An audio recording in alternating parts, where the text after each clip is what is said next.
Just like any other country or state, when we speak about criminal activities or criminals, Kenya has had its fair share of the most wanted criminals in the country.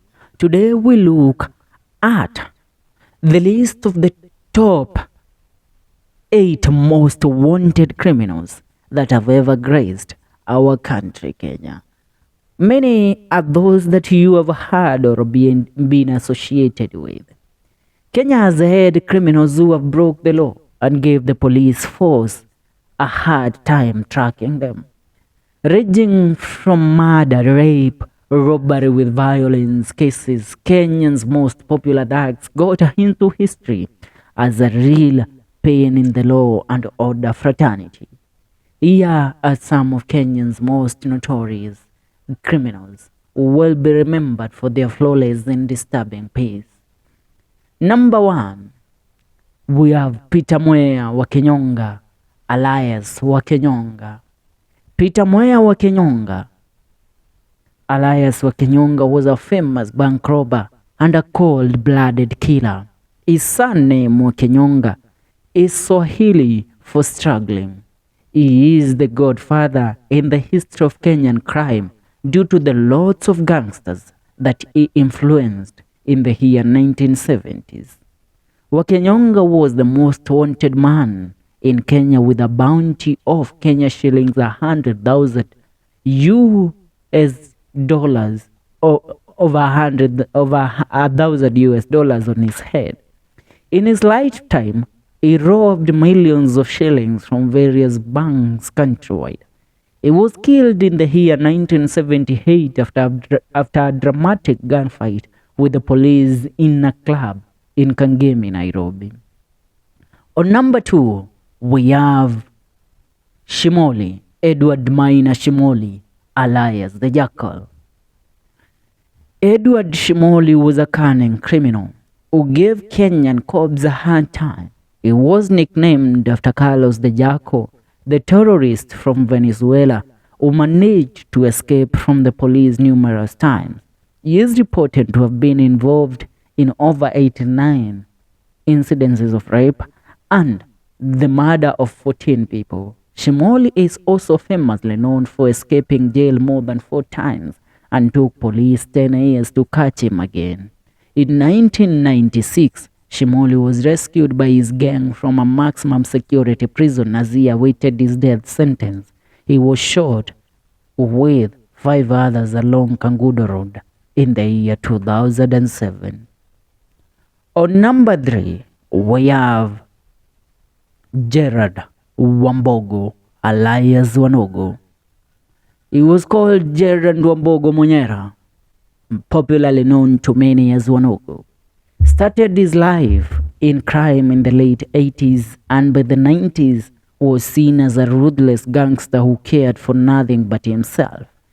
He was feared not just by ordinary Kenyans but by the police themselves and was involved in several bank heists in the country. His reign of terror ended in the year 1996 in Nakuru when he was gunned down by flying squad officers alongside his girlfriend, whom he had used as a human shield.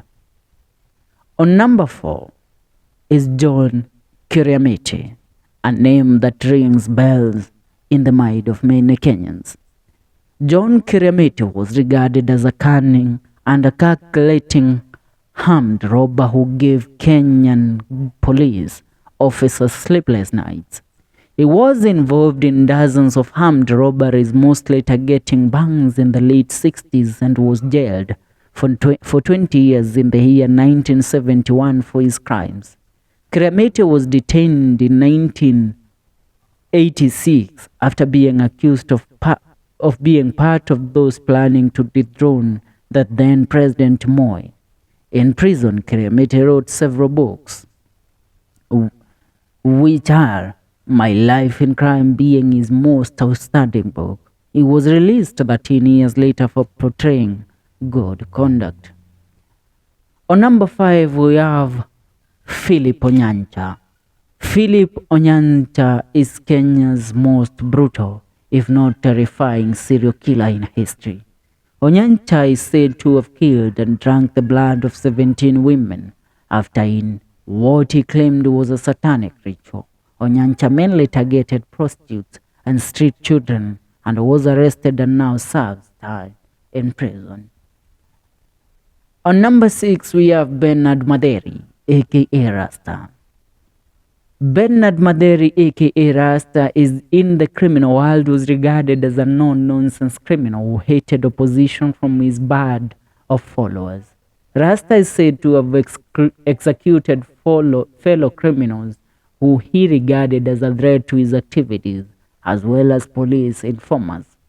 Rasta was killed in a hail of bullets by police officers who had been tracking him in 1997.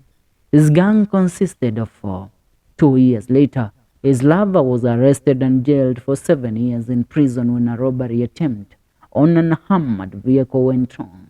The other members were John Kibera, the famous coffin robber, later got saved after escaping death. The last member, Timothy Degwa, is currently serving a life sentence at Committee Maximum Prison. On number 7 is Anthony Ngugi Kanagi, alias Washosho. Anthony Ngugi Kanagi, alias Washosho, was part of a gang that reigned supreme for almost a decade in the 80s and to the 90s. He committed 100 of armed robberies, bank heist, and murders. Initially a matatu driver, he skillfully engaged the police in exceptional chases, though they finally caught up with him in the year 1996 in Rogai, in Kajiado County, where he was killed. On number 8, we have Simon Maderi Ikere.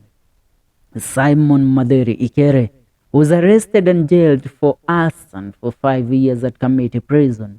He is said to have shot and killed or wounded prominent African Haze researcher Job Boyo, Louis Anderson, a Presbyterian missionary, and a daughter Zelda White, the wife of a U.S. ambassador employee. Carol Briggs, a missionary volunteer. He was killed in a police swap by over 100 of police officers who, after riddling his body with bullets, forgot to remove handcuffs from his hands. His death made it to national headlines in the year 2007. These are the most dangerous criminals to have ever come out of this nation of ours called Kenya. This is FM Show KA, and the show on air is Did You Know, as we bring to you the list of the 10 most feared, dreaded gangsters of all time in the country. See you in the next video. Subscribe.